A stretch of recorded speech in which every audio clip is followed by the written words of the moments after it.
Morning, everybody. It is Friday, February 27th. Finally, this winter seems to be drawing to a close, I hope. Good to see everybody. Hi, Michelle. Hi, Jeff. Hello. How's it Hello. going? How is everybody? How is everybody? Watching the end of our legacy media kind of slip away as I sit here at MS now. I'm about to go on air in about an hour, but I was going to say, you look like you're in a new location and wearing a lovely jewel tone. Thank you. I am at a new location. I am at in Times Square at MS Now, yes. MS, Not later, but now, yes. Not later, now. The last vestige of any sensible media we have left. Yes. Yeah, true. So, but yesterday, I think this was kind of predictable based on the signals that this White House was sending out. News broke that Netflix is backed out of the CNN, I should say, Warner Brothers Discovery acquisition. And as a result, it looks like the Ellisons are going to get control over CNN, HBO, the Warner Brothers movie studios. And, I don't think that Donald Trump cares about any of that.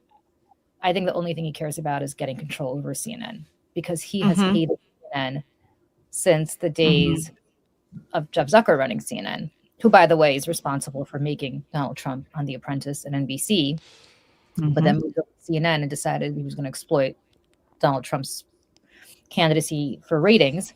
Hours-long empty podiums waiting for the plane. Which is what Chris Licht was doing, too. I mean, when he was replaced him. And so what's happening right now is that Donald Trump has in fact gotten control over CNN. They're going to do to CNN with the CBS. First of all, I think they're going to merge CNN and CBS. So they're going to get rid of a lot of people. I spoke to a few journalists at CNN over the last 24 hours who are understandably panicked about losing their gigs. Yep. Yeah. As they should. They have a choice. As they should be. They're going to have a choice between their careers and their conscience. Right. If they stay, and a lot of them aren't even going to have that choice. Yep. Yeah. I think what is going to happen is that you're going to see people like Scott Jennings be elevated. Yeah.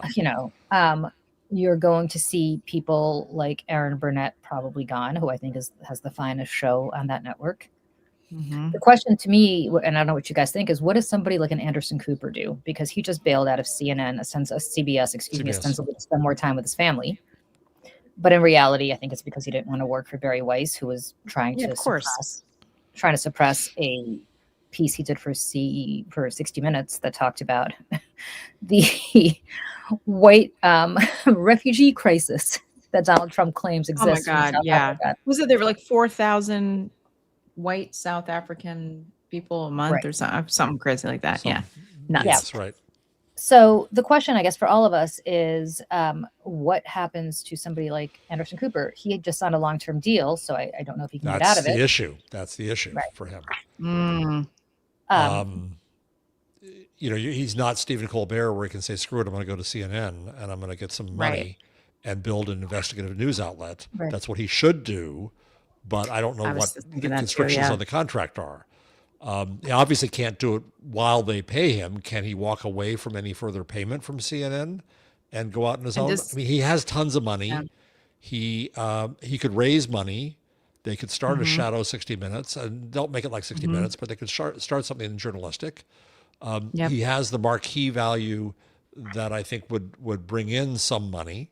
You don't need as much as you needed to run a 60 Minutes, but I don't think he can do all that probably because of the contract. Probably. I don't know. Is there a non-compete? Yeah. Certainly if they're paying him. Yes, absolutely. Yeah. Absolutely.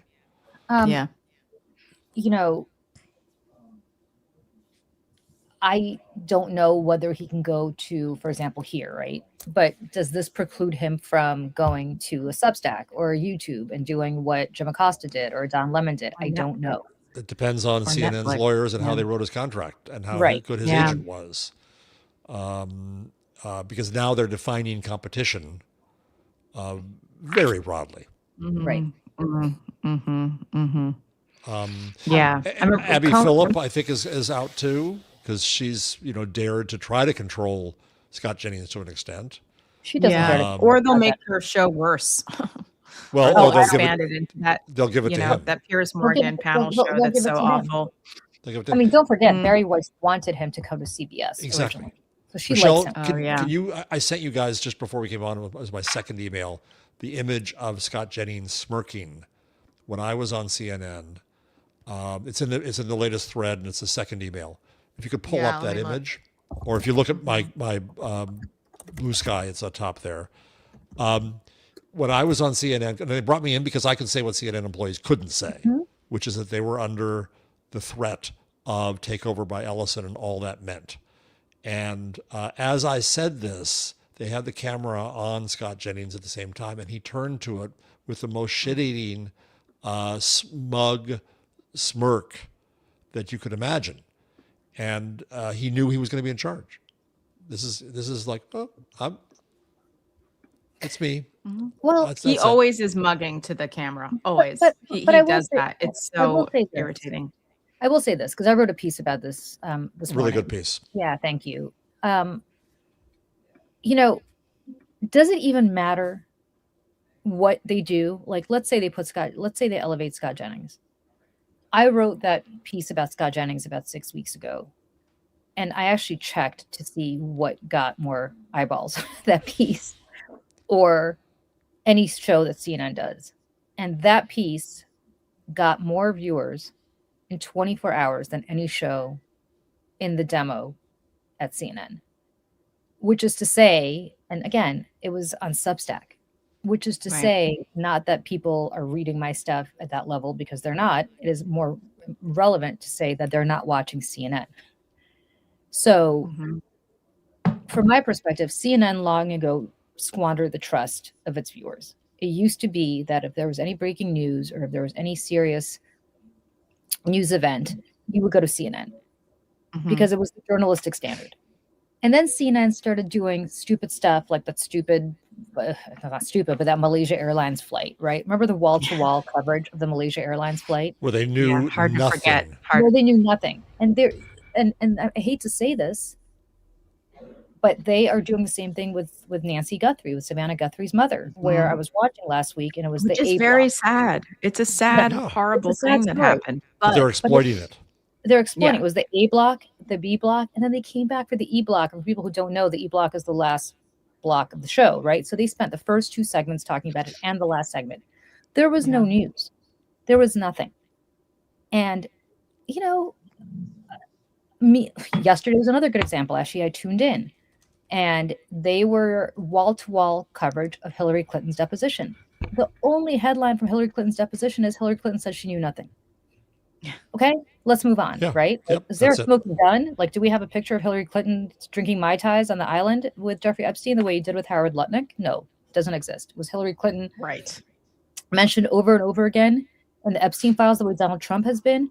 No, she was not. Well, she in her statement, she talks about, like, I would recommend that you depose these people. Somebody who asked Jeffrey Epstein what day they should come to the work, to the craziest party. I mean, the whole thing's ridiculous. But you guys, the reason I say this is because there was actually real news that was broken yesterday that I don't think CNN touched. I shouldn't say I didn't watch Erin Burnett's show because she's usually very good about this, but the rest of them did not touch it. Was that there was a Washington Post story that broke yesterday afternoon that is, I think, the biggest national security story in memory, bigger than 9/11.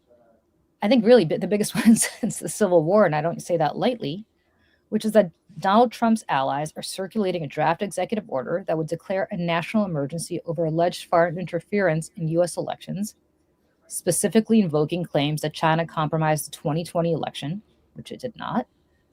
And what it would do is it would attempt to assert sweeping presidential authority over how federal elections are conducted. Donald Trump is in plain sight attempting a coup because he knows they cannot win this fair and square in 2026. So just to tell you what it would do, right? It would ban mail-in voting and electronic voting machines. In their place, you'd have exclusively hand-marked paper ballots that would also be counted manually, which of course creates massive room for error and mischief.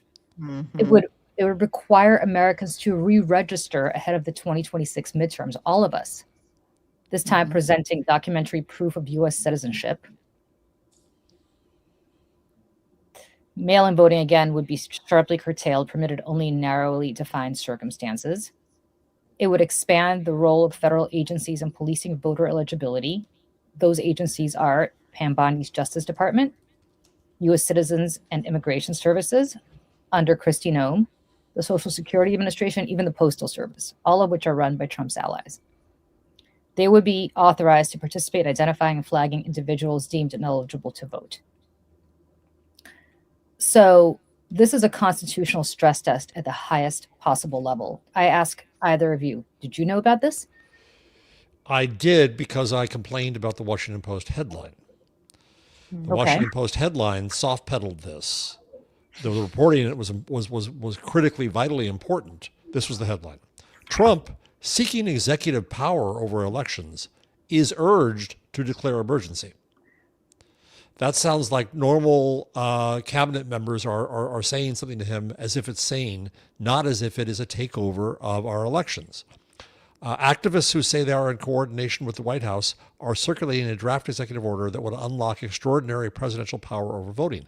Okay, that's accurate as far as it goes, but they downplayed their own big story. Of course. They soft-pedaled their own big story, and thus it didn't get out there. It did not get out there, but you would think that you and I are not the only ones who saw the story. And yet, did you see any of that on CNN in primetime yesterday? Instead, no, there was another. Yeah, go ahead.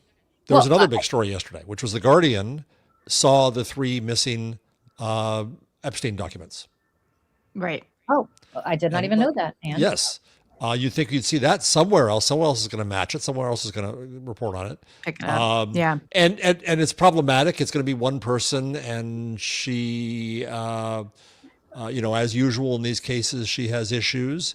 It doesn't go into tremendous detail. Nonetheless, those 3 documents exist. They make allegations. We've been talking about it. The Guardian saw it. And in a media atmosphere where everybody copies everybody else, what are they choosing not to copy? What are they choosing not to report on that's out there? Well, they always do this. And in this case, they're not. They're acting scared of any story of import. They're preemptively bending the knee to Trump. Yes. And they have been for a long time, which is why Scott Jennings was their insurance policy, which is why he's been given all of his free reign to behave the way he has. I mean, the fact that this man stood up on a show the other day and bragged about how much money he's getting paid to lie is unconscionable. And I say this again. I was actually talking to somebody, a former Fox News colleague, about this morning, where I said I had Scott Jennings' job at Fox. I was, the most high-profile Democrat there. If I ever so much as went on, I don't know, Fox and Friends, Hannity, O'Reilly, and treated any of those anchors the way that Scott Jennings is allowed to treat Abby Phillip, Roger Ailes would have frog marched me out the door, and I will say rightly so. I feel like, again, and I've said this a bunch of times, somebody somewhere decided that conservatives punch up and quote unquote liberals punch down. And so places like CNN and others have found it completely acceptable for this behavior because it is viewed as Scott Jennings punching up. And that's how they move the Overton window to, make more of this egregious behavior acceptable. Yeah. And it's so obnoxious. And CNN, I feel like in so many ways has dug its own grave. It's sad. It has, but it's all media. It's a point you made in your post today, Julie, that I make all the time. Mass media are dead.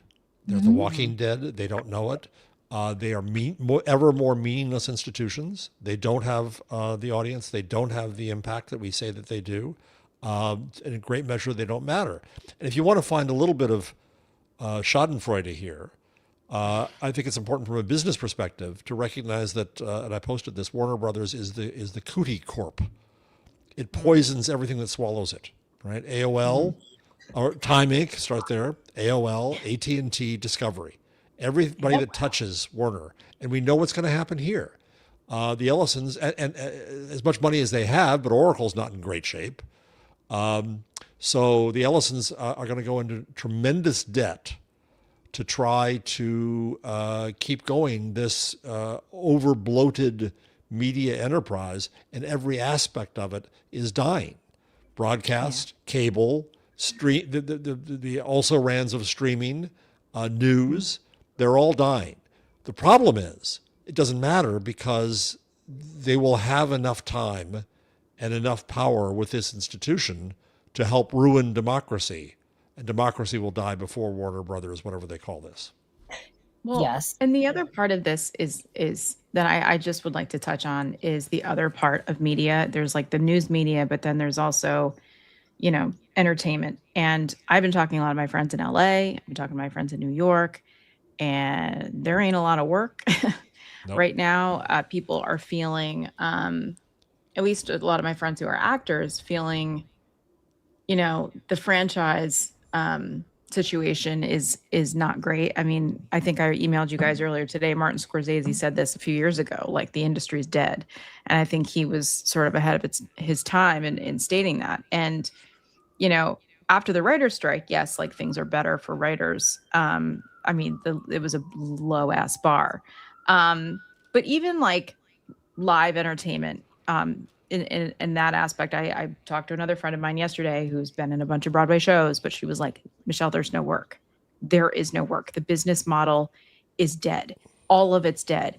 The old way of all of this is dead. And I just feel like this is just such a widespread fracture in all of these mediums that, that controlled and took up most of the 20th century. And where do we go from here? And yesterday's news too, AMC, the movie theater company, expects to close more theaters than it opens. Right? Hollywood's dead and dying. Right. And as you said, Julie, in your post, we're moving to YouTube, we're moving to TikTok. And I celebrate so much of that. The culture now makes itself, it speaks for itself. But we don't know what to do with that in terms of the media infrastructure we had and the political infrastructure we have. Right. And it's going to be chaos. Yeah.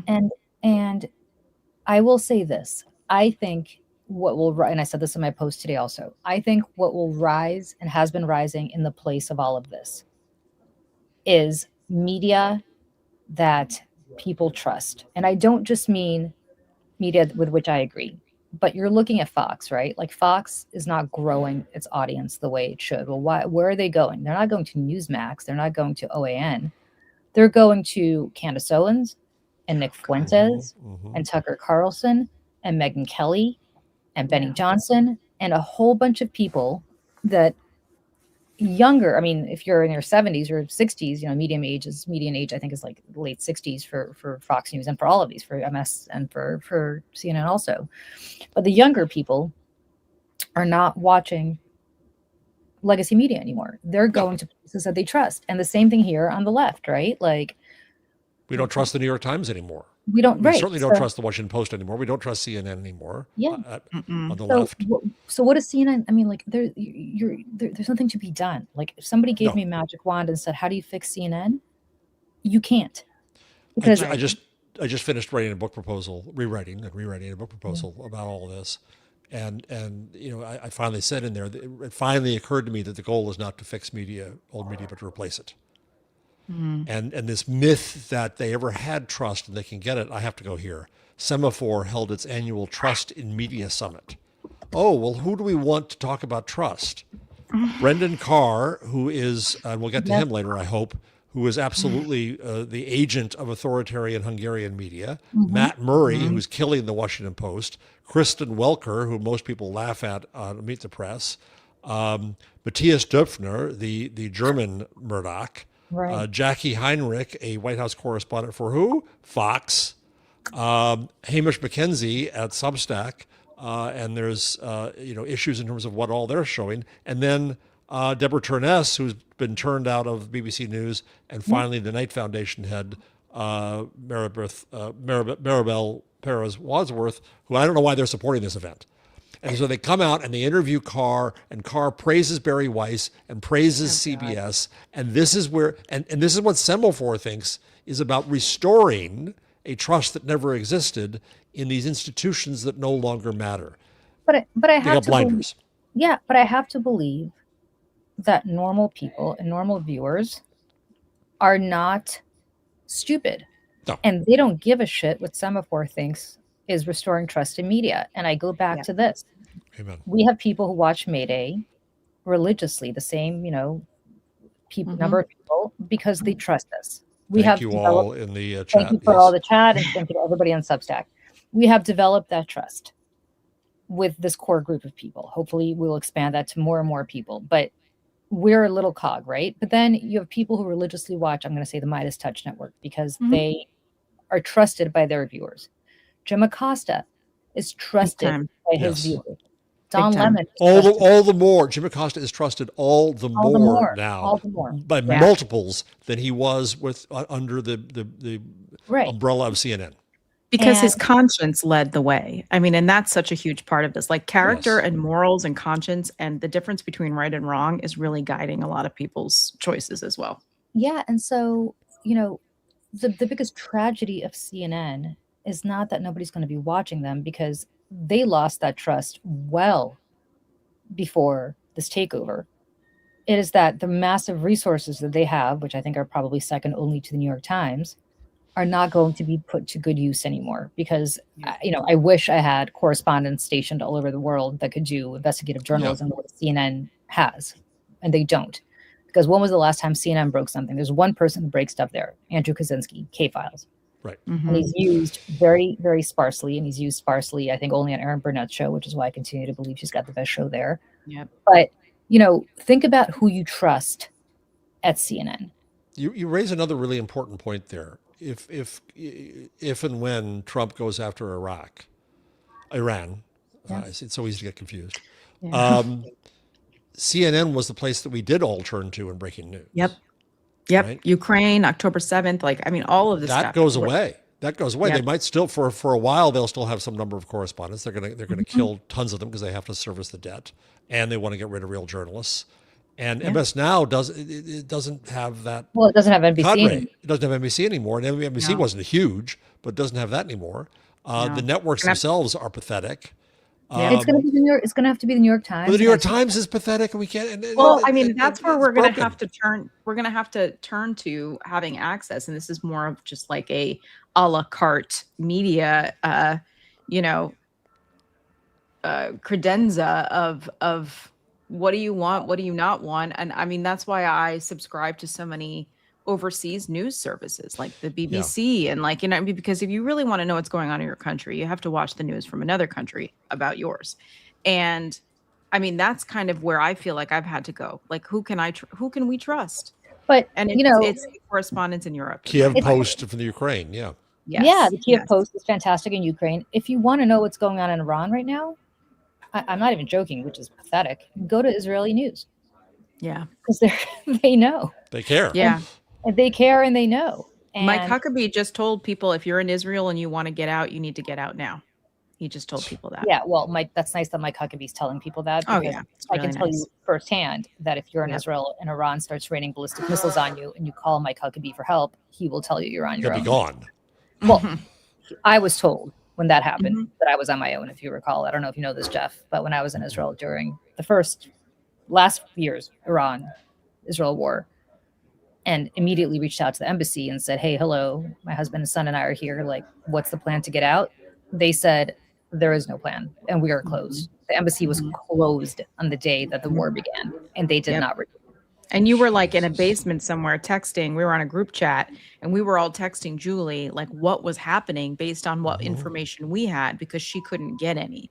I mean, it was crazy. It's crazy. I mean, by the way, I watched CNN. We were in our hotel room watching CNN, if you want to know what was going on, CNN International.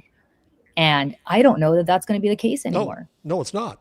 And so you're right, Michelle. I think we BBC, but it's under constant threat. Yeah, right. Sky, right. Deutsche Welle. Where do we go? Where do we go? I don't know, but I mean, the point is, nobody has the resources anymore the way that we used to, or CNN used to. This place where I'm sitting would have, except for the fact that they no longer have access to NBC. I don't know. I mean, look, I will say this. I think generally there's so much happening, some inadvertently, some on purpose, that is just creating an entire new ecosystem structure. And if I were some rich billionaire, I legitimately, like if I were George Soros or Michael Bloomberg or somebody like that. Reid Hoffman. Reid Hoffman. What I would do is I would take the most talented people from all of these places, including the New York Times, including CNN, including everywhere, the network, CBS, all of it, and I would fund a network. And by a network, I don't mean, look, as much as I'd love to get their money, I don't mean a network to gin up, television shows. Like an investigate. I'm talking about an investigative network where people can turn. Like ProPublica. Like ProPublica. Video. Yes, exactly. Like ProPublica on video. Yeah. And station people all over the world and say to them, hey, are you in Tehran? Like CNN has people in Tehran right now. Yeah. Very few places do. CNN has people in Tehran. CNN has people in Kiev. Like Clarissa Ward is phenomenal. Phenomenal. What happens to Clarissa Ward? The other thing we can do, and Kiev Post is an example of this, is also have more respect for the people who live this and understand this on their own. And to go to people who are native to these places. I went to one of those highfalutin wither journalism things at Ditchley outside of Oxford some years ago. And there were the poobahs of BBC and Guardian and others there. And there was, I think it was the Bangladeshi Star, as I remember, was the editor was there. And he scolded the room. And he said, you're my model. You're who I admire. You are who I want to be. And here you are all complaining about, woe is us. And then he lectured them and said, don't just helicopter in your person for a week. Steal my best people. Steal the people who understand what's happening here. That's what you should be doing. And I think there's an opportunity to be far more open-minded about understanding the expertise that exists inside nations and cultures and to reimagine news around that. So there are independent bloggers and newsletters people and podcasters. And you don't necessarily hire them or buy them. You respect them and I hope pay them some to put them in a looser network of what's possible. And I think that's right. And I think what we're dealing with here is, and I'll go back to CNN, and you mentioned the BBC. The current head of CNN, Mark Thompson, Sir Mark Thompson, was the former head of the BBC. Right. And ultimately, he's also on the board of Ancestry.com. And if you look up his bio, the first thing that his bio says is he's the chairman of Ancestry.com. So his priorities are not CNN. His priorities are making a shitload of money on Ancestry.com. And I say that because he put out a panicked email yesterday when this all went through saying nobody panic, right? As he's running around. Just panicking. Nobody panic. We don't know what's going to happen yet. Translation, time to panic. But nothing's going to change in the short term. Well, you made this, Mark Thompson. Yeah. You protected yourself for this eventuality, which is why you platformed people like Scott Jennings. You allowed this whole, let's have this fair and balanced debate. One person says the earth is flat. One person says the earth is round. They're both valid points of view. Let's discuss them. No, they're not valid points of view. And and you platform that guy much more than you platform. I mean, they have contributors who are real reporters. Like, I'll give you an example. Sungmin Kim, who works for the Associated Press, is a contributor at CNN. How often do we see her in prime time? We don't. Right? And the reason for that is because she's a real reporter. How often do we see Scott Jennings in prime time? All the time. And I'm using her as one example, but there's I can think of 10 others. How often do we see Clarissa Ward compared to how often we see Scott Jennings? Right. And it is a Mark Thompson-made problem because he is in charge of this network, but he was too busy worrying about this eventuality happening, and Scott Jennings was their insurance policy for Trump, right? Because he somehow wormed his way into Trump's heart. A lot of good that did you. Well, I mean, you got taken over? Yeah, is that really what you think? I mean, is that really where you are in life? Like, that's the guy that ran the BBC. So I take the guy, the Bangladeshi star, over the BBC any day of the week. Exactly. The other thing he did was to try to say, I have to make this into a real business so that we're safe, right? So for the first time today, I hit the CNN paywall, which just makes me laugh. It's all commodified, right? Who's paying for that? And right, who's gonna? And so you look at our dear friend Tony DeCopel, his ratings are down again. He's about to hit below 4 million on the general, and his demo is less than 500,000. These aren't businesses. When I was at Time Inc. and I started Entertainment Weekly, and there was much storm and drong about various things, which I've written about in my book magazine, on sale now. I see I'll always be selling. I remember one of the wise old Time Inkers said, Jarvis, nobody ever gets fired here for spending too much money. And in a sense, that's what we are in media now, is nobody's going to get fired for not having a business. CBS News is not a business because it doesn't matter that it's a business. CNN is not going to be a business because that's not what it's for. It's for propaganda. It's for state media. It's for pleasing the crown. And the people who cover media are still going to look at it in business terms, and they're missing the point. I mean, and I think the other problem here too is like, you were mentioning Tucker Carlson earlier as emerging from all of this. And I was thinking about how when Tucker Carlson went to CPAC in Budapest, and they held a CPAC in Budapest with Orban, and Orban came to CPAC when it was in Texas. I believe it was 2022. There is a playbook that Viktor Orban used to dismantle democracy there. And it started with the media, and it's the same playbook. And it's, and again, Julie and I talk about this all the time. I mean, obviously, yes, we would like people, to help Mayday, but it's not about us. It's about, the independent media and the opposition at large. And like, I spend a lot of time on right-wing media spaces online. God bless these people have so much funding. Like, guys, I wish people understood how much money not only are they being given and invested. Conservative donors and investors are just different. Like, they're very, very different, especially when it comes to ideology and politics. They will throw money at things and take a chance. It's trial and error. Democratic donors, yes, they'll just throw money at something, and they'll like, okay, if this works, great. If it doesn't, no. And you know more than I do, so you go ahead and do it and get back to me. Let me know how it goes. Right. PragerU is another example. Here's the money. Go build this thing. And exactly. I don't know I don't mean to disparage these people, but it's like, it's just a very different mentality on the other side.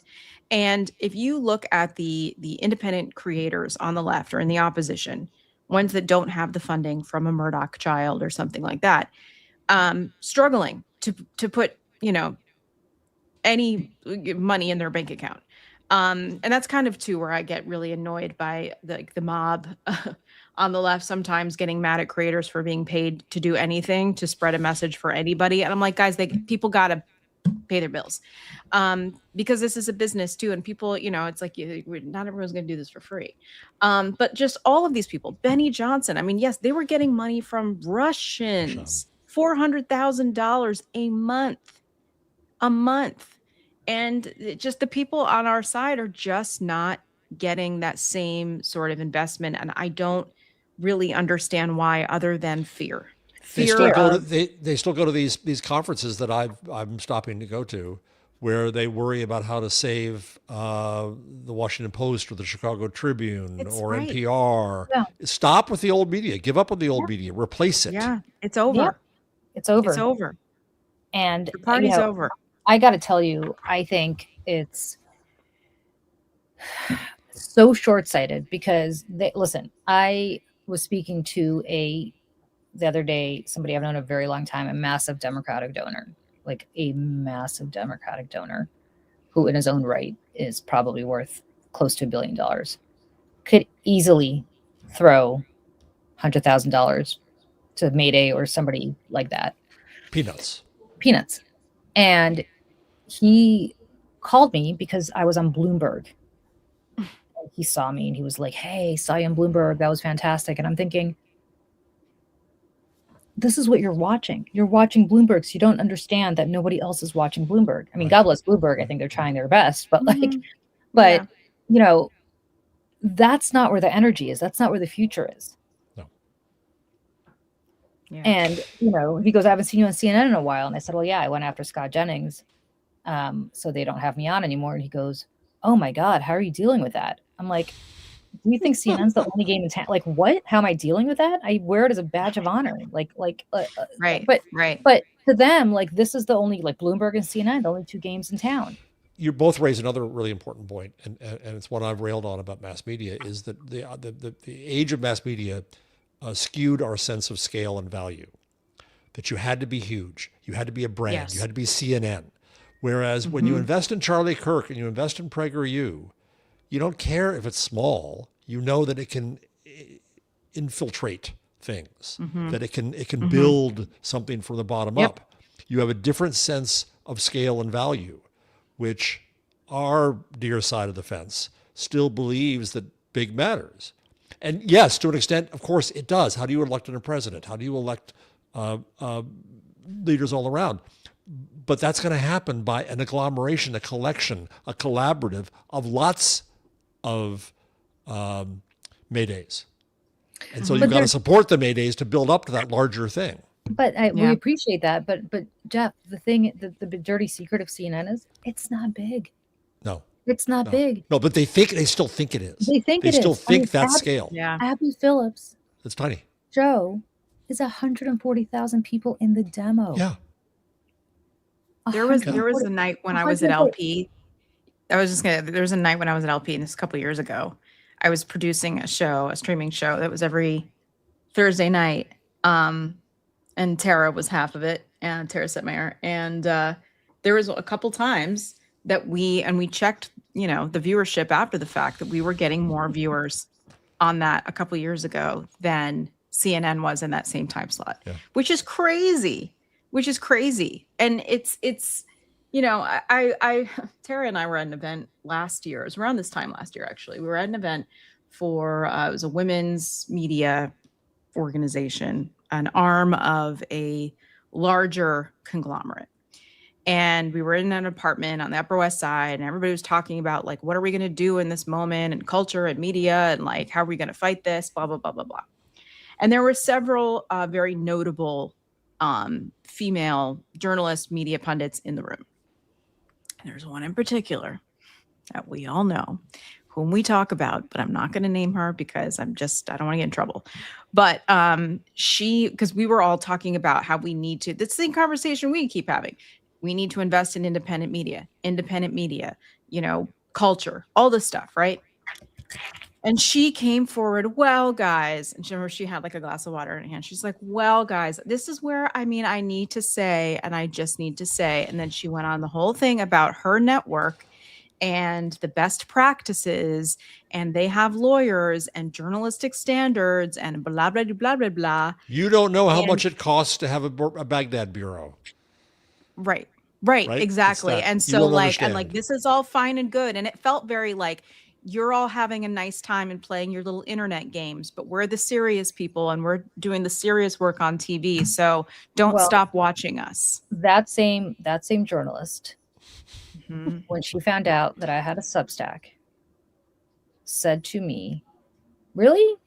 Like, why are you doing that?" And I said, "Actually, I advise you to also get one, because you will be talking to more people than you're talking to now. And the time of your employer is nigh." Yes, and it was such like a like why are you? It's like they're like why would you do what? Like really? Like why are you slumming it on Substack? I'm like, why am I slumming it on Substack? And our political leaders are downstream from that on the left, right? Yes, because they're not getting it either, and there's like this kind of like, sorry, Dad, circle jerk of like, people doing this to each other because, it's like this self-importance. And I think that there are a few Democratic senators, congressional, members of the House on the Democratic side that are understanding it, doing more content, trying to get the message out with their people. But it's still like they'd rather do Rachel Maddow at 9 than a podcast that gets like, 12 million downloads. Right. California had legislation that I went to testify against. I'm not used to doing that, but it was an effort by the lobbyists for the newspaper industry and broadcast industry to get Google money and Facebook money to pay off the big old guys. And I went and testified against it, screaming about how we don't want to pay the hedge fund owners of these companies, and it's ridiculous. And I tried to say to the politicians I did manage to meet and talk to, you don't have to be scared of them anymore. They don't buy their ink by the barrel anymore. They buy it by the thimbleful. The LA Times has a penetration of less than 4%. It's nothing. It's meaningless. It doesn't matter. But you're exactly right. People on the left, politicians still think the CNN hit is what's going to make their career. And we've all had the experience. Years ago when I was on CNN and I got off, my Twitter would go crazy with discussion on it. Lately when I've been on, nothing. Nobody's watching. Now. That's the thing. This is why, listen, I'm about to do MS Now. When I get off MS Now, I will have X number of new subscribers to my Substack and to Mayday, which is why not because I'm trying to drive, the whole thing is absurd. But the opposite happens on CNN. Nobody. My Twitter is silent. Actually, all of my social media is silent. No subscribers, nothing. And I'm thinking, I'm doing CNN a favor by being on their air, not the other way around. Like, what are they doing for me? I'm free labor for them, and I'm bringing my viewership over to them, and not the other way around. Yes. Well, and I think just sorry, Julie, go ahead. Put a period on that sentence. That never used to be the case. No. And now it's like, wait a second. What am I? Why am I getting? I mean, I don't want to sound like a Lindsay Evangelista. Like, I'm not going to get out of bed for less than $30,000 a day, whatever the hell that famous line was. But why would I get out of bed to do this network for them? Right. Yeah. What does it do for me? And nothing. Well, and that's where I wanted to bring up. When in 2024, now obviously a lot's happened in the last year and a half, but when Tara Setmayer and I launched the Seneca Project, Nicole Wallace and her producers at her show were very gracious and very generous of their time. They gave us 2 segments to launch our organization. It was like, it lifted us off into this, it was great. And I will be forever grateful. It is the one and only time I have ever appeared on cable news. And I remember I was freaking out because I'm like, I don't have media training. I don't know what I'm doing. Like, this is going to be so embarrassing. And I don't know what I'm doing. Absolutely. Well, the one segment was fine. The other one, I didn't know what was happening. I wasn't prepared, and I was like a deer in headlights. But I say all that to say, because I remember Tara telling me this, and a couple other people were like, don't worry about it, because people don't want people who have media training anymore. People don't want that dead in the eyes, thing that happens with a lot of this punditry now. And which leads us back to the voices in independent media, which speak more plainly, more authentically as human beings, that don't get kind of lofty, academic answers to everything. And I didn't realize that at the time. I was embarrassed and felt, like I didn't have the, the pedigree to be speaking on television, but it was just the opposite. And we were going in an opposite direction. You know what I mean? So years and years and years ago, I'm going to confess something here. I worked for TV Guide. Ergo, I worked for Murdoch. And my boss was a woman named Anthea Disney, who was a friend, and she was a high up executive there. And so when along came these things called webcams, I said, wow, this is fascinating. And I wrote a business plan for a show, which would be a huge wall of screens and a pluralism of voices from around the country who could be called upon to finally bring diversity and voices into news. And I showed it to Anthea because she was a friend. She said, "Oh, you must meet this person at Fox." Unfortunately, this is before it was the worst of the worst, and you were.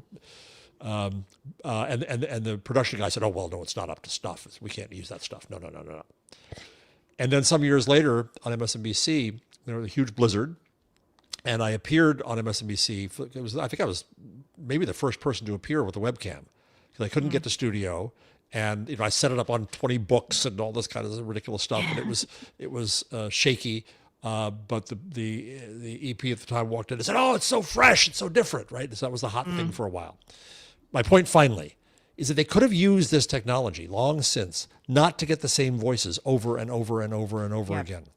Because everyone has these things now. We could have an amazing variety of hearing from people of different perspectives, different lived experiences, and we could have a different view of the world. And we don't. Instead, it's the same people brought on again and again and again, because that's how big old media operate. The same ones, to the point where during the 24 election, I was on CNN so much that I said to a friend, "I'm sick of seeing me there. I can only imagine how like it's not a joke. It was like 2 free shows a day." Yeah. And then speaking of circle jerk, then you have Maureen Dowd quoting something I said on CNN in the New York Times.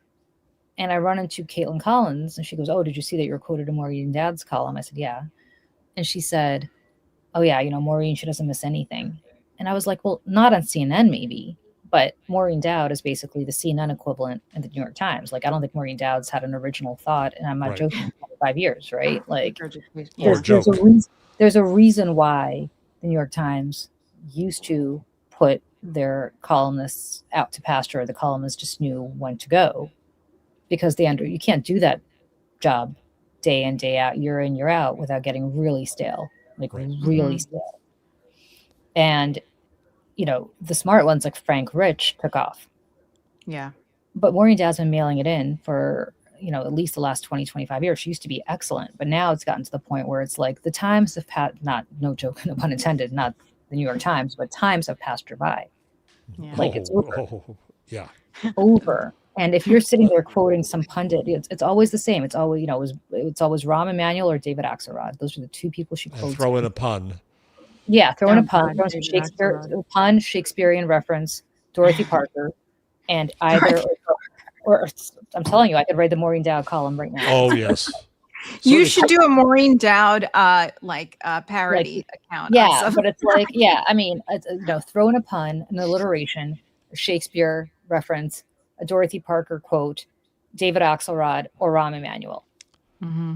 David Axelrod has not won an election since 2008. Oh, he's a vindictive SOB.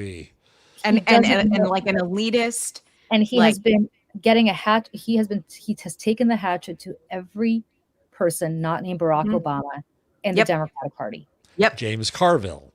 Awful to Joe Biden. Right? Awful to Joe Biden. Or she'll quote Carville, or she'll quote Rahm, because Rahm, Rahm's a truth teller because Rahm uses the word fuck a lot. Well, Rahm's not a truth teller. Rahm just uses the word fuck a lot. He's just an asshole. Doesn't make him authentic. Did you guys see Carville's recent thing on Trump? Yes, he got pretty racist. Yeah, and my whole thing is about Ilhan Omar, which, by the way, she's not my cup of tea, but you're getting pretty close to being racist there, James Carville, which he's not. Yeah. But I mean, James Carville. Oh, did he say? I only saw the thing where he called Trump a fat sack of shit, which was fantastic. Then he gets all. Oh, I didn't know that there was something else. Yeah. But then so you have that, and then beyond that, so why are you quoting people? I got to tell you, I'm still out there in the trenches running elections. Mm-hmm. Mm-hmm. These people have not, and if I weren't, don't go to me anymore. Yeah, because my time would have been over. Mm-hmm. And the Old reality, playbook.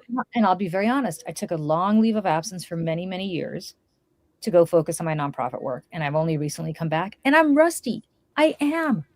I am really rusty. People, like these, I don't want to say kids, but people younger than I am are talking about stuff that just didn't exist 8 years ago when I last did an election. It just, I mean, even in the digital space with campaigns now, in the digital space, in the field space, in the communication space, on every level, I am rusty. If I'm rusty and it's been 8 years, could you imagine what David Axelrod or Rahm Emanuel or James Carville are? I mean, back the last time James Carville ran something, you used to fax stuff to reporters. Yeah. I can't. David Axelrod, I remember somebody posted this. I wish I knew what book it was. And it was this whole thing about like the rift between Obama world and Biden world when Obama was in the White House, and how all the Obama people didn't like Joe Biden because they thought that he was like, too rough around the edges and basically too working class, and said that, this guy's not even that smart. He didn't go to a good law school. He went to law school at Syracuse University, by the way, where also Beau Biden, his son, went to school, and lots of other people. Also happens to be my undergrad alma mater. But, Megyn Kelly. What's that? Megyn Kelly, I think, went there, but go ahead. She did, actually. Yeah. Sorry. Unfortunate, but so did a lot of other great people. By the way, whatever. But she's not dumb. No. She's not dumb. She's no dummy. And I remember reading that and feeling like rage, because I was such an I am like, I love Barack Obama. I was at both of his inaugurations as a fan, obviously. I liked the pod guys when they were over at Bill Simmons, and I followed them over to their own thing for a while. And then I started to realize that I did not like their worldview anymore. And it's kind of became an echo chamber of this, like, we're smart, you're not, listen to us, we know what we're talking about, and you don't. And I resent it. I think it sucks. Politics. Yep.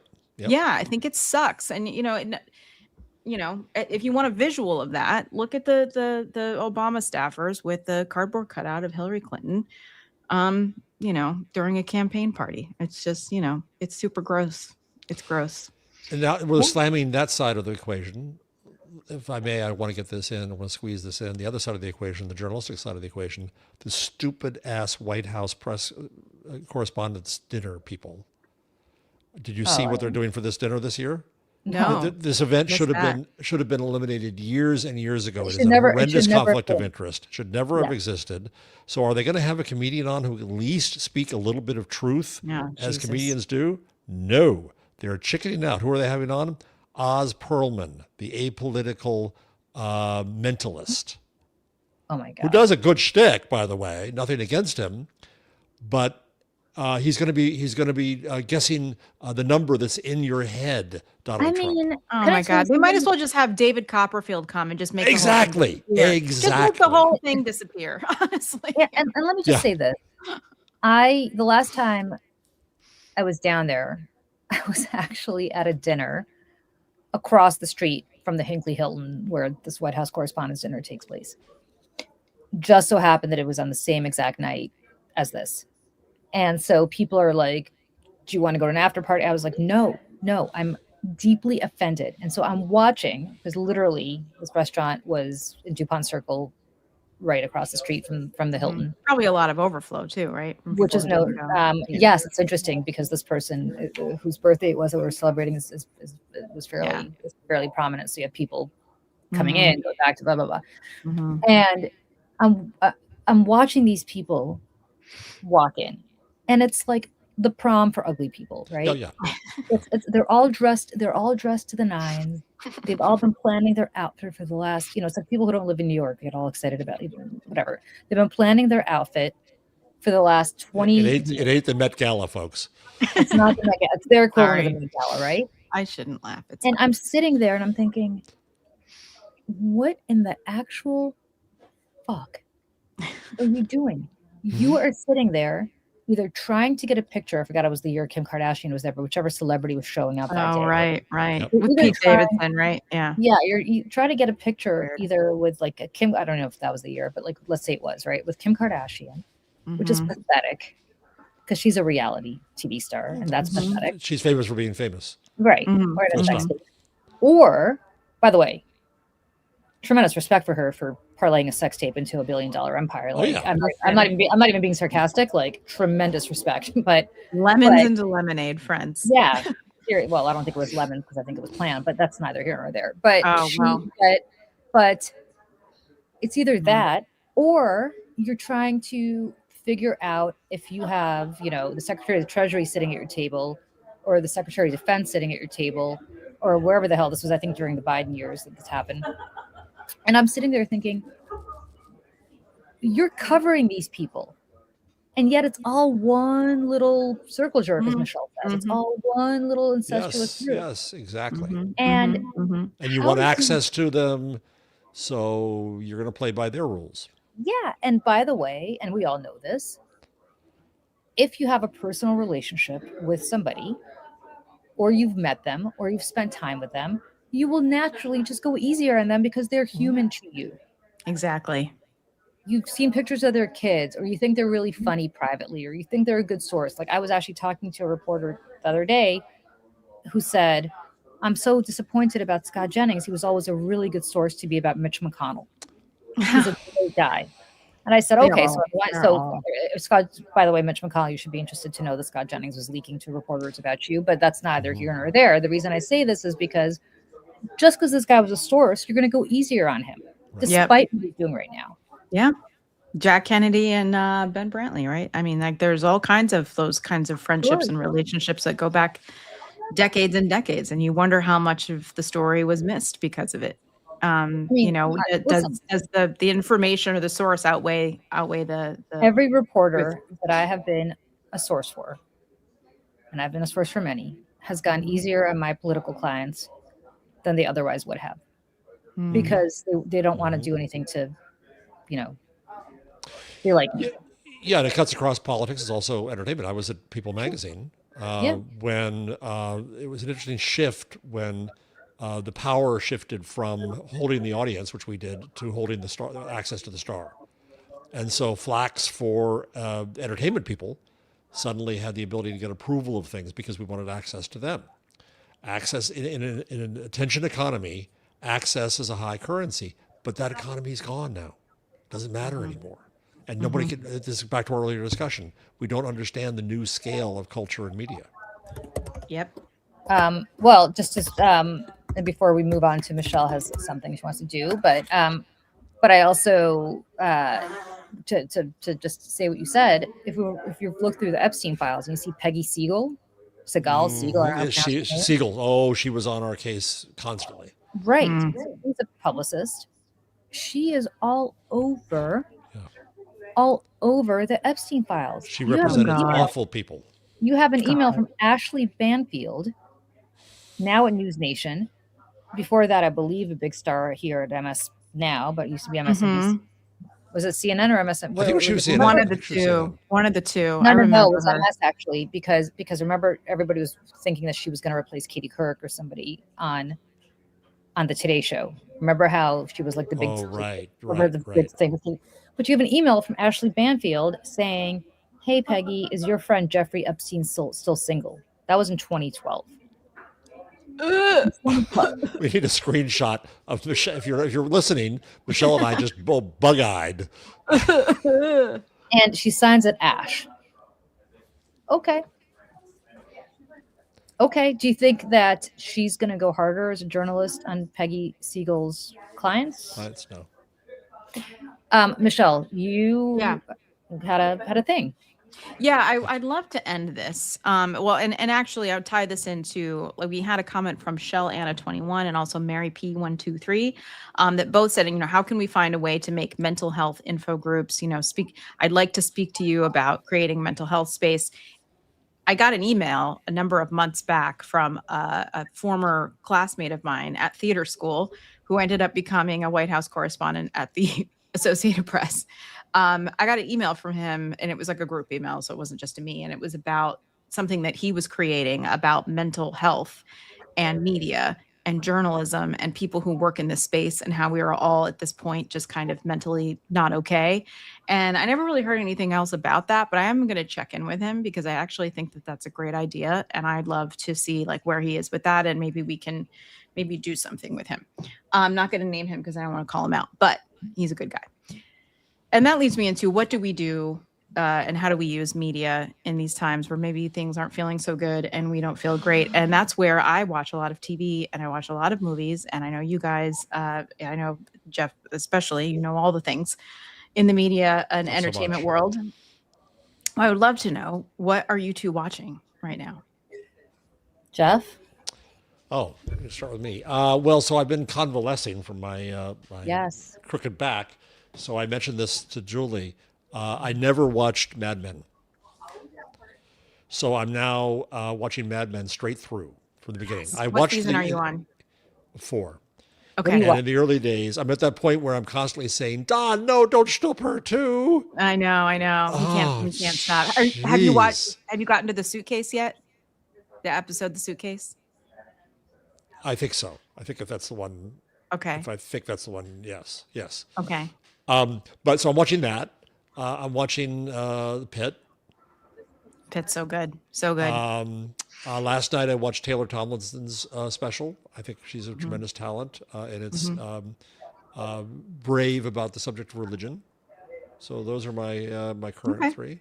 All right. And you recommend all of those to people? Yeah. Okay. All right. Somebody said Jeff has gone full Rear Window. True that. That is fantastic. That's fantastic. Julie, what are you watching? Well, I don't have to watch things. But. So I am embarrassed to say this. I started watching Unheated is a Heated Rivalry. Heated Rivalry. Oh, which I have not seen. How is it? So here's the problem. I started watching with my husband, and I sold this to him. I sold this to him as a hockey. I told you that I didn't want to. I told you. And about halfway through, he goes, "Have you been hanging out with your friend Bill lately? Bill's my gay BFF. Is this why we're watching this?" And I said, "No." Were you like, "No, it's Michelle"? And I did. I said, "This is Michelle." I said, "I've heard so many good things about this show from Michelle." Mm-hmm. And he goes, "Well, I don't want to stop watching this because I don't want to be accused of, you saying that I'm homophobic or anything." And I said, "I don't think you are homophobic, but I said, I can tell you're not really enjoying the show." And he's like, "Well, I don't stop watching on account of me. I don't." So that was the end of that. You got to get to episode 3. Episode 3 is where it really opens up. I know. So I'm gonna have to figure out a time that I can sneak away and just watch this. I unfortunately don't have time. I'm gonna be honest with you guys. This is gonna sound much more pretentious than I mean it to, but please don't take it that way, because I read stupid books. My way of relaxing is to read stupid books. It's not to watch stupid TV shows. And again, at least you didn't say your way of relaxing was to read Kant. That too, and War and Peace in the original Russian. But of course, yes. But no, my way to relax is reading, like. What's the last stupid book you read? Like, I'm reading a James Patterson book right now. Oh wow, okay, that qualifies. That definitely. So like that's how my brain. You're not reading War and Peace before you go to bed, essentially. I mean, if you want to get pretentious, I have read War and Peace in the original Russian. And it's very good, and I highly recommend it. But no, my War and Peace days are over. I don't have time. It's not that I don't have time. I don't know how you guys feel, and that's why I don't want to watch The Pit. I don't. The Pit's. I don't have the bandwidth anymore on serious, heavy stuff. Like, I just am super exhausted, and the last thing I want to do is read existential stuff like War and Peace. I binged the first season of Pitt a few weeks ago, and like it was rough. I'm not gonna lie, it was pretty rough, and that's another reason why I love Heated Rivalry. So I guess I can say I watched Heated Rivalry a few times. I watched it with my husband. I watched it with myself, and then I had it on the background another day. And yes, it's very smutty. It's very, like, I get it, but it's more. I mean, it really is. I think also another shining example of independent storytelling, doing stuff on your own terms, doing it with a lesser budget, doing it in another country. And it really is a beautiful, beautiful story that I think needs to be told in this moment. And I think the fact that Connor Story, by the way, one of the kids was a waiter. He was a waiter. Is that the Russian guy? Yeah. But he grew up in Texas. Like, he's not, I mean, this young man is so incredibly talented. He learned Russian for this role.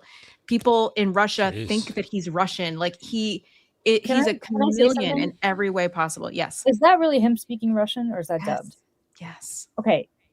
I got to tell you, I know. I just got chills. I've never in my life, and I'm not joking, I only watched it for the first half episode before I was, guilt tripped to not watch it anymore. But and again, not because my husband's homophobic, just wasn't enjoying not that there's anything wrong to with get a little that, uncomfy, that's all. Yeah.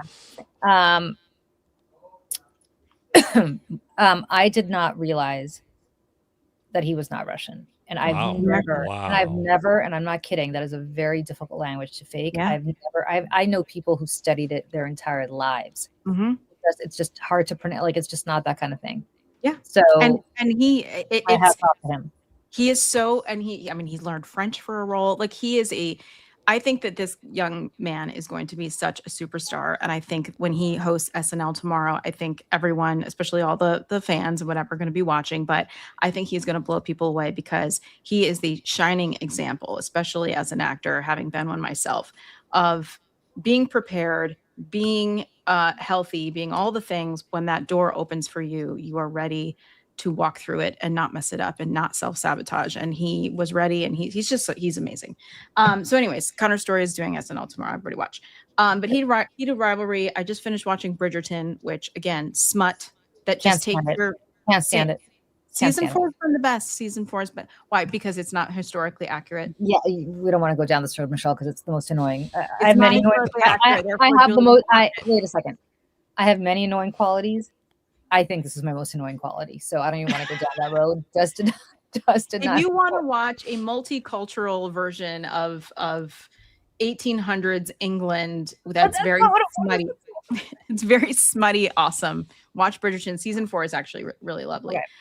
And Paradise, I have not started season 2, but if you watch season 1 of Paradise, I thought it was amazing. I don't think it got enough attention that it did. The episode 7 was one of the most devastating hours of television I have ever watched. And what else did I? Oh, and I'm watching the Carolyn Bessette JFK Jr. Oh, now it's not bad. I know it's like not. I've had two boyfriends. I've had two imaginary boyfriends in my life. One was John Hamm during his Mad Men days. He does not yet know this, but he and I were meant to be. But now he's kind of on morning show he's kind of gone. The shark is behind him. Yeah. But I will say that he's on the morning show. Mm-hmm. Oh, I didn't know that. Okay. Which, by the way, speaking of a show that has jumped the shark beyond any belief. Have you watched it? Yeah, I'm a big fan. I watch it all. Yeah. Oh, Brian, this last season, Brian Stelter, one of the people. Yeah. Brian Stelter, by the way, was on CNN yesterday doing his very best to. Yeah, it's hard. Suck up to the movie. But so yes, one was John Hamm, and the funny thing is, John Hamm he used to live not far from me, but I'd never run into him. And I would always hang out at Cafe Luxembourg, which is a place on the Upper West Side back in those days. And no joke, my friend who I would go there with all the time, every time I go there would be like, you just missed John Hamm. You just missed him. He used to live with his ex over on like West End and like 70 something. He lived over there. Trust me, I know this. They were on 66, and like they were right back. Oh well, my friend. I didn't stalk Julie's him. hitting stalking land here. Yeah. No, I didn't stalk him. No, I wish I'd stalked him because then I would have met him in Happy Lux. But sadly, we missed each other all the time, which is why he's married to somebody else, and I'm married to somebody else too. Otherwise, we would be together now. Yeah. But my original boyfriend was JFK Jr. back in the day. Wow. Well, and which I'll say, like, again, the casting. This is another example. Cast unknown people for artistic reasons, I think is good because you're not taking any preconceived ideas of who these people are, going into the show. But I also just think it's just fresher, it's better, and the actress who's playing Carolyn Bessette, her name's Sarah Pigeon, I think is how you say her last name. I saw her in Stereophonic on Broadway. She won a Tony. She's incredible. The guy who plays John F. Kennedy Jr. Listen, is it like the best? No, but it's fun, it's interesting, and it's very nostalgic. I think if you were in New York in the 90s, it's very nostalgic for that time, between fashion and just the way of life and being, unplugged from the screens that we all live behind now. And it's fun. I like it. Yeah. So And the paparazzi were relentless back then. Crazy. Mm-hmm. Like crazy. Yeah. Okay. So on that note, I got to go do the show. You got a hit. Yeah. I got a hit. I got to go, I think, in like 10 minutes. What time is your hit? My hit's in 10 minutes, but nobody's coming to get me. They might have forgotten. Do they mic you yet? No. Oh yeah, you gotta get mic'd because that's a process. It's a procedure. It's a thing. Yeah, they gotta go through the back of the shirt and the thing. Yeah. They gotta put the IP. Yeah. Well, luckily I'm wearing a blazer, so I don't have to go through my shirt this time. That's good. Okay. So good to see you both. We did not get to 99% of the stuff that we wanted to talk about. CNN was the big news. We had to. Yeah. CNN was the big news. John Hamm. So my unrequited love for John Hamm. Also that came out now. That came out. John Hamm. Gay hockey shows. Gay hockey shows. John Hamm, do not get a restraining order out on me. I'm happily married. You missed out. Else my friends have seen him quite a few times is at the Carlisle. Bevelman's. Yeah, late night Bevelman's, like drunk around the piano. Mm-hmm. Oh, you shouldn't have told Julie that. I think he went to rehab, John Hamm. I think, if I'm not mistaken, he did, but I don't know. It didn't take that. I mean, I just see picture. I don't want to like gossip about it. I just hope he didn't get cancer from smoking all that much in Mad Men. I don't think it was, no, they said it wasn't real tobacco. I forgot what they even used. So, like when I did Mrs. Maisel, like they give you like the fake ones, and it was like even the fake ones are like disgusting. So I don't know how they all do it all day long. Yeah. So, anyways, well, all right, get your mic. All right, I'm going to get mic'd. Good to see both of you, and we'll be back next Friday, right? See what Bill has to say today. Yep. And just a couple programming things. We are starting our Americans Rewatch podcast. We are recording our first episode on Sunday night. We should talk. Let's talk after. Are you an Americans? Did you ever watch the American stuff? Oh, yeah. You want to come do a rewatch with us? Oh, that'd be fun. Yeah. Excellent. Cool. Okay. Yeah. There's a crush of mine. Carrie Russell? But which version of Carrie Russell? Both, any. Diplomat and Americans, both. I love her. Oh, yeah. This is my husband and I was like Matthew Rhys. I like Matthew Rhys, and my husband's I'm savoring the Diplomats. I haven't watched the last 2 episodes because I don't want to yet. Oh, it's very good. Yeah. Don't tell me. No, we would never. Well, we're recording our first episode of the Americans Rewatch podcast. It's going to be called The Illegals. We're going to release it probably on Tuesday or Wednesdays. Not entirely certain yet. We will be back tomorrow morning to do Saturdays for Sanity at 10 a.m. Eastern tomorrow. So please like and subscribe to the Mayday Network. You will find this podcast as well as the Mayday podcast, our flagship, and our daily dispatches all on Apple Podcasts. So you can go there and download these if you want to listen to them instead of looking at our faces. You can do that. And with that said, Julie, you have a good hit. Jeff, you have a good weekend. And we'll see everybody soon. Bye. Bye.